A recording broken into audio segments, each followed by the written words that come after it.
At one point, my father told me, we're going to start doing business with a man from Egypt. He said, and this man, he's from Cairo, Egypt. I said, oh, this is good. He said, and he's a Muslim. And I just stopped like this. I said, what? A Muslim? No way. No way do I want anything to do with that. I told my dad, no way, I'm not going to do it. And he insisted. He said, I want you to meet this man. He's very nice. He said, I want you just to meet him. I said, all right. I'll do it for you. I'm going to do it my way. I'm going to go to church. And it's going to be on Sunday. When I come out of the church, I'm going to have my Bible under my arm. I'm going to have the salib. I used to carry a big cross. I'm going to have my cross with me. And I'm going to have my hat that says, Jesus is Lord.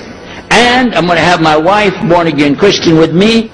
And we are going to get this demon, devil, infidel, Muslim, and we're going to show him Jesus. And this is a true story, by the way. We went to church. Strangely enough, the preacher was preaching out of the Old Testament about salvation coming at the time of David, which really puzzled me, because according to Christianity, it's coming through Jesus. And it really, that opened the door for me, but that comes up later in the story. Now, when I get there to my father's store, I'm looking around, you know. I'm looking for somebody wearing, you know, a long white robe and some kind of black, you know, thing over that with a long beard, and I guess I was looking for me. What? I said, where is he? I'm ready. My father said, he's over here. I said, where? I said, here. This is a normal guy. He didn't have a beard. He didn't have any hair at all. How do you do? I told him my name. He introduced himself. His name is Muhammad. I said, how do you do? After the niceties of hello, how are you, how's everything, I said, do you believe in God? He said, yes. Oh, yeah? Sure. He said, yeah. Abraham? Yeah. What about David and Suleiman? He said, yeah. So when I meet this man, I'm impressed that he's believing these things, but I thought maybe he's just saying it. So I even asked him, what about Jesus? Because I thought maybe they're kind of, first I thought Muslims were like Hindus. That was first. And then when he said he believed in some of the things of the Bible, I said, okay, maybe they're like Jews. So that's when I said, yes, but what about Jesus? Do you believe in Jesus? And he said, yes. I said, okay, wait a minute. This is going to be easy. I can convert this guy. And in fact, I took him immediately out to have tea together. We sit together, drink tea, talk a little while. And I started trying to preach to him right away. And he sat there. Okay. He's a graduate of Allah's heart. And he's, like this. During Ramadan, some of his friends that he was staying with, they had to move their apartment around or something. And he was going to go stay in the masjid for itikaf in Ramadan. It's normal. We didn't understand. I thought he has nowhere to go. And I told my dad, this man has nowhere to go. And my dad said, no, he's got money. I said, no, he doesn't. Daddy, I'm telling you, he has no place to go. I heard him say he's going to go live in the mosque. So I said, let me offer that he can stay at our place. And my dad said, no, don't do that. That's not right. I said, no, I'm going to offer it to him. I went to him and I said, how would you like to come stay at our place? He said, no, I want to go and stay there. I want to stay in the mosque, and it's something good. I said, oh man, look at this poor man. Please come and stay in our house. And he said, no, I can't. I need to go stay over there. So I told him, listen, no. I want you to come and you can pay. You can pay money and stay with us. He said, how much? I said, $15 a week. Which in America is like nothing. And then he kind of hesitated. I said, and we'll pay for all the food. He said, and then he kind of hesitated. I said, and we'll pay for all the food. He said, okay, all right. So he came and stayed in our house. And I said, well, now that's good. I'll travel with him and go with him in places, and he'll see and he'll learn about Christianity. Over a period of time, I came to learn a lot of things. In fact, I tried to debate with him about many things, but he was so wise and well educated that he could see what I was doing and he would take it easy and let me win every debate. But if he wanted me to lose, I was going to lose. This was how well he could handle it. Now look, I have 2 visitors in my house.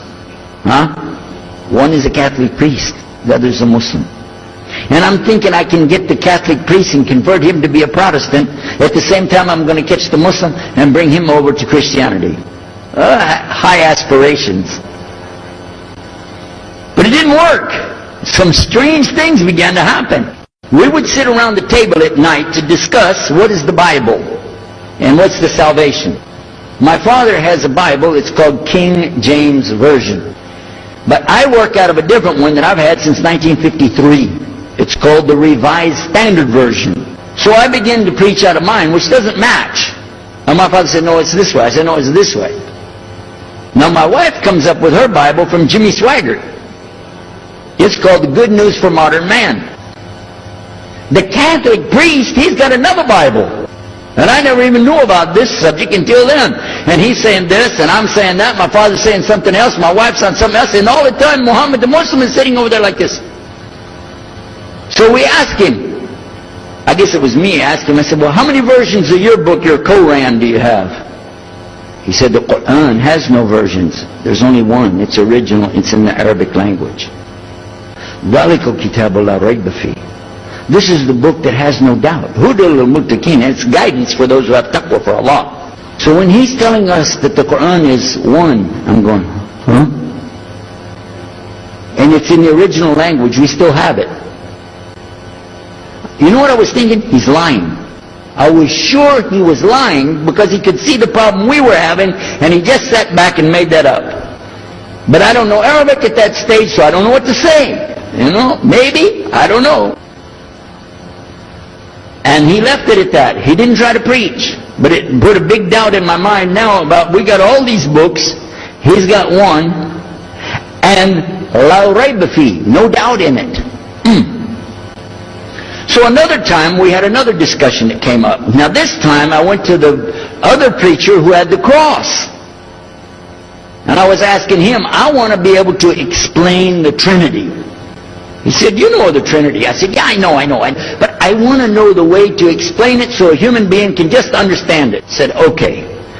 It's like an apple. Just take an apple. The apple has a shell around the outside, the skin. Inside is the meat. Inside of that is the seeds. Okay? 3 things, 1 apple. That's the way. I start going back. I'm going to tell this Muslim about the Trinity. But on the way, I remember his arguing with me, his way of debating with me. I said, no, he's going to tear me apart. As soon as I say seeds, he's going to say there's more than one. So it could be 7 or 8 or 9 or 10 gods all rolled into one. No. It's got to be special. It doesn't work like that. Let me go back and try again. So I went back to him. I said, what if he says there's more than one seed in there? He said, okay. He said, okay. Forget the apple. I said, okay. It's like the babe, the egg. Use the egg. The egg has a shell. Inside of the egg is the white. Inside of the white is the yellow. 3, 1 egg. That's it. That's good to go. Now I start going home again, and it hit me. Wait a minute. The egg could have a double yolk. God becomes 4, just like that. I'm not going to ask him again. So at the market one day, I saw a man, and I was talking to him because I was listening to some things that Muhammad had told us about the belief in Islam. Allah is one. And so I was telling this guy, you know, I got some doubts about the Trinity. He said, you a preacher, you have doubts? I said, yeah, it doesn't make any sense. It doesn't make any sense. How could 3 be 1? He said, okay, look. You see me? I'm one man. I said, yeah. See my wife? Yeah. It's one person. Yeah. See my son? Yeah. 3. 1. One family. It's the family of God. Use that. I said, there you go. The family of God. You don't get very far on that one, and you realize right away they could have another kid just like that. But worse, they could get a divorce. You want a God that can get a divorce? Huh? So we ask Muhammad, we say, okay, divorce? Huh? So we ask Muhammad, we say, okay, what do you say about God? What do you think he said? أعوذ بالله من الشيطان الرجيم بسم الله الرحمن الرحيم قل هو الله أحد الله الصمد لم يلد ولم يولد ولم يكن له كفوا أحد. Boy, that's exactly what I already think, but I can't admit that. But I could see for sure God is only one, and that, so I totally forget the Trinity thing. My dad never did believe it anyway, so he had no problem with it. The priest asks the Muslim, can I go to your church with you? The mosque. He said, sure, come on. Well, he went, and they came back. So he took the priest aside and said, come here, come here. What do they do? What do they do in there? Well, tell us, what did he do? He said, no, they just stand there like this, and they pray, and they leave. I said, what? They pray and leave? I said, yeah. Okay, what kind of music do they have? He said they didn't have any music. No music? How in the world are you going to worship God without music, man? So I asked him, Muhammad, you guys don't have any music? He said, no. So then the priest asked again another time. He wanted to go back to the masjid again. He went, this is middle of July, 1991. He went to the masjid. So they didn't come back. All night we're waiting. What happened? Very late they came back. And when he came in, I looked. There's Muhammad. I recognized him. Who's the guy with him, though? He's wearing a white jalabiyah, white dress like this. He has a white pillbox cap on his head. And I looked at him and I said, Pete. His name was Father Peter Jacobs, but we're not, Catholic, so I don't have to call him Father. I said, Pete, did you become a Muslim? He said, Ashhadu an la ilaha illallah, Ashhadu Muhammad Rasulullah. I said, oh my God, this is too amazing. Now here I'm preaching to the people and I'm trying to change what I'm saying, and here's a priest just became a Muslim. My father's saying it's a good deal, it sounds all right to him. I don't know what to do. So I decided I'll talk, make mashura. I talked to my wife. We have an apartment upstairs. We were in our apartment up there, and I'm telling her, a priest became a Muslim today. What is that? And can you imagine what they were saying about the Quran and saying about this and so and so? All of a sudden she said, I want to get a divorce. Whoa. It's not the subject, but what happened? She said, no, all this talking about religion and talking about Islam, and so I can see. I said, oh, no. No problem here. No problem. I said, you thought I was just observing somebody else, and I'm not interested. Trust me. I don't want to be with those Muslims. Last thing I want to do is be with a Muslim. No way. Just put your mind at ease. She said, I need a divorce. I said, where are we going with this again? What's the problem? What happened? She said, a Muslim can't be married to a Christian. I said, what? No, wait a minute. Hold on. I don't look at me. I'm telling you, I swear I don't want to be a Muslim. Okay? A Muslim man could be married to a Christian woman. It's not a problem. But I'm not saying I want to. I'm just saying it's not a problem. She said, that is the problem. A Muslim woman can't be married to a Christian man. I want to be a Muslim, so I need a divorce. I'll never forget, I was sitting right on the edge of the bed, just sitting there, and I almost fell over. I said, at last, I can tell the truth. I can say it. I didn't realize that she liked the idea. I was afraid. I said, okay, the good news is, I too want to be a Muslim. You know what she said? I don't believe you. I said, no, really. I was just saying that because, but for sure, just so you know, I want to be a Muslim. I've been thinking about it. I want to be a Muslim. We're both going to be Muslim. Alhamdulillah, it's going to be great. Right?